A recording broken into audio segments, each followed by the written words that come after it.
Bonjour, nous allons corriger un exercice du bac en spécialité physique-chimie. Il s'agit de l'exercice A, tombé en Nouvelle-Calédonie en 2022, le jour 2, solarisation d'une piscine hors sol. Exercice sur 5 points, parlant du premier principe de la thermodynamique et des transferts thermiques.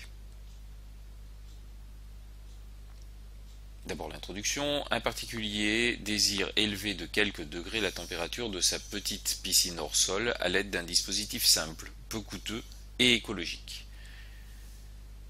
Dans un guide de piscine, il trouve la documentation suivante. Le tapis solaire est un moyen écologique et économique de chauffer sa piscine. Le tapis solaire se compose de tuyaux souples en PVC de couleur noire assemblés. On a une photo d'un des tapis qui fait 1,2 m de côté. Le principe est simple, les tuyaux emmagasinent de l'énergie provenant des rayons du soleil. L'eau de la piscine est aspirée via une pompe et elle passe par les tuyaux où elle est chauffée. Elle repart ensuite dans le bassin.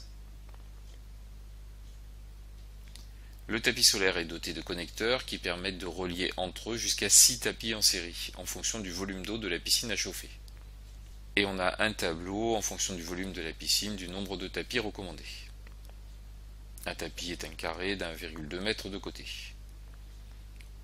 On nous donne aussi des données, la masse volumique de l'eau, 1000 kg par mètre cube, la capacité thermique de l'eau, 4180 joules par kg par Kelvin, la relation qui relie la température absolue en Kelvin et la température en degrés Celsius.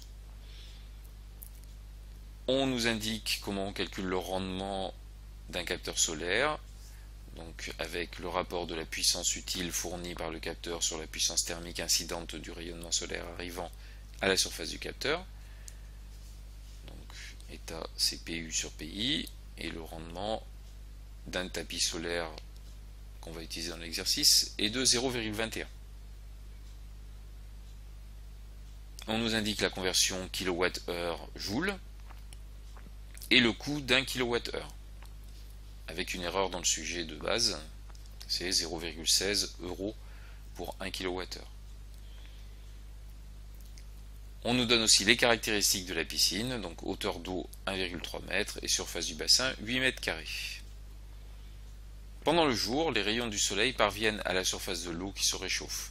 On admet que l'eau de la piscine reçoit au cours de la journée une puissance thermique surfacique moyenne, PS1, de 170 watts par mètre carré, pendant une durée de 12 heures. La partie A, c'est le bilan énergétique moyen sur une journée en l'absence de tapis solaire. A1, il faut montrer que la valeur du transfert thermique Q1 reçu par l'eau de la piscine pendant ces 12 heures est proche de 6 fois 10 puissance 7 joules. Donc pour ça, il faut d'abord calculer la puissance reçue par l'ensemble de la piscine, sachant que le bassin fait 8 m² et que chaque mètre carré reçoit 170 watts. Il suffit de multiplier les deux et ça nous fait 1360 watts. Donc ça, c'est la puissance reçue par la piscine sur une journée. Et ensuite, l'énergie reçue, c'est la puissance fois le temps, donc Q1 va être égal à P1 fois delta T. La puissance 1360 watts fois le temps 12 heures, donc 12 fois 3600 secondes, ça fait 5,9 fois 10 puissance 7 joules. On est bien proche de 6 fois 10 puissance 7 joules. A2. Énoncer le premier principe de la thermodynamique. Pour un système fermé, c'est-à-dire sans échange de matière avec l'extérieur et au repos, donc variation d'énergie mécanique égale 0, on a delta U, la variation d'énergie interne, qui est égale à W plus Q, où W est le transfert par travail des forces et Q le transfert thermique. A3. À l'aide de ce principe, déterminer la valeur de l'augmentation delta θ1 de la température de l'eau de la piscine. Comme la piscine ne bouge pas, il n'y a pas de travail. Donc delta U est égal à Q1, puisque W va être égal à 0. La variation d'énergie interne, elle est donnée aussi par la relation delta U égale M, masse, fois capacité thermique massique de l'eau, CO, fois delta T1. Et on cherche delta T1. Donc d'après cette relation, on a M fois CO fois delta θ1 égale Q1. Ce qui fait delta θ1 égale Q1 sur M fois CO. Il nous faut déterminer la masse d'eau. Donc pour ça, on va utiliser d'abord le volume d'eau. On a la hauteur et la surface. Il suffit de multiplier les deux pour obtenir le volume. Donc on a une piscine qui fait 10,4 mètres cubes. On détermine ensuite la masse d'eau en faisant la masse volumique fois le volume. Masse volumique de 1000 kg par mètre cube, ce qui fait 1,04 fois 10 puissance 4 kg d'eau présent dans la piscine. Et on n'a plus qu'à remplacer dans l'expression de delta θ1. Donc Q1, on avait trouvé 5,9 fois 10 puissance 7 joules. La masse, on vient de déterminer 1,04 fois 10 puissance 4 kg. Et la capacité thermique de l'eau qui nous est donnée, 4180 joules par kilogramme par Kelvin. Ce qui fait une variation de température de 1,4 Kelvin, soit 1,4 degrés Celsius, puisque une augmentation de 1,4 Kelvin correspond à une augmentation de 1,4 degrés Celsius. A4. En fin de journée, l'eau de la piscine a une température qui se situe autour de 24 degrés Celsius. Pendant la nuit, on considère que la température de l'air ambiant chute autour de 15 degrés Celsius. Justifier que l'eau de la piscine va se refroidir au cours de la nuit. On a un flux thermique du corps le plus chaud, l'eau, vers le corps le plus froid, l'air. Donc l'eau de la piscine va perdre de l'énergie, sa température va baisser. Si delta U est négatif, delta θ est négatif.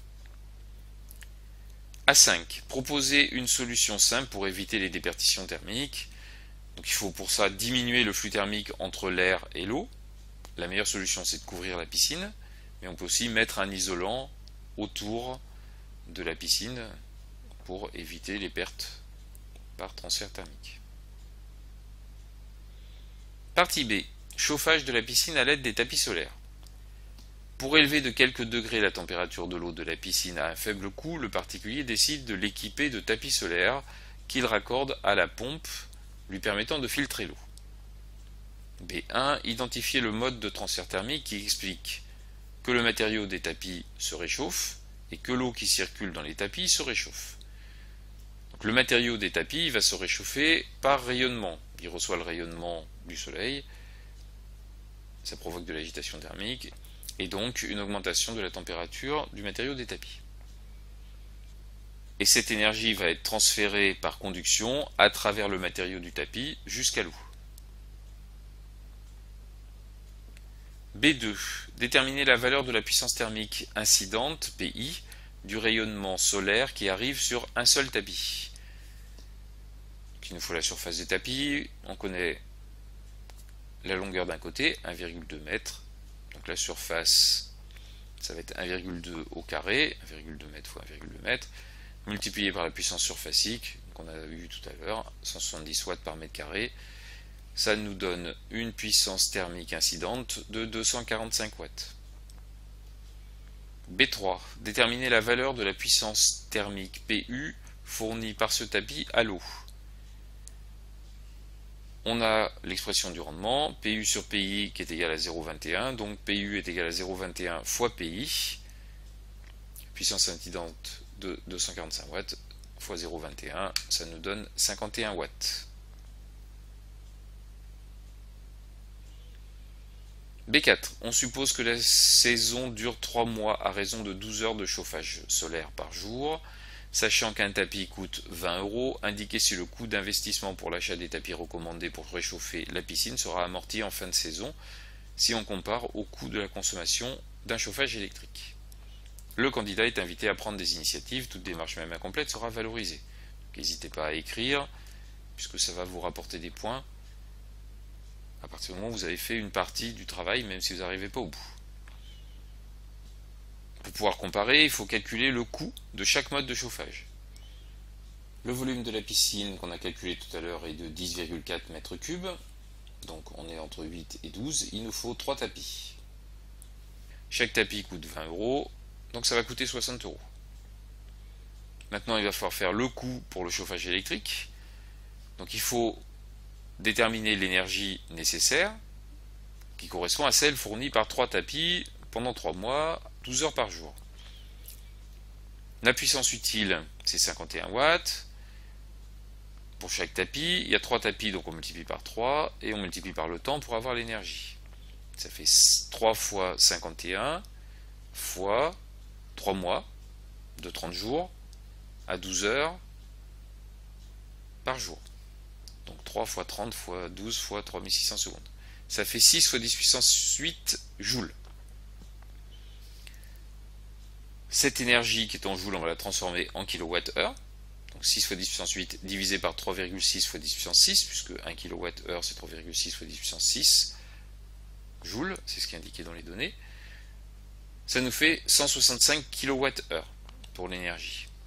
Et comme le coût est de 0,16 euros par kWh, ça fait un coût de 26 euros.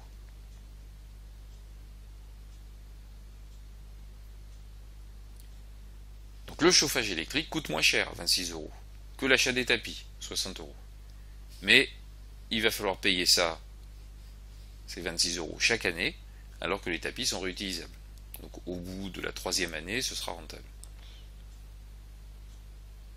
Voici pour cet exercice.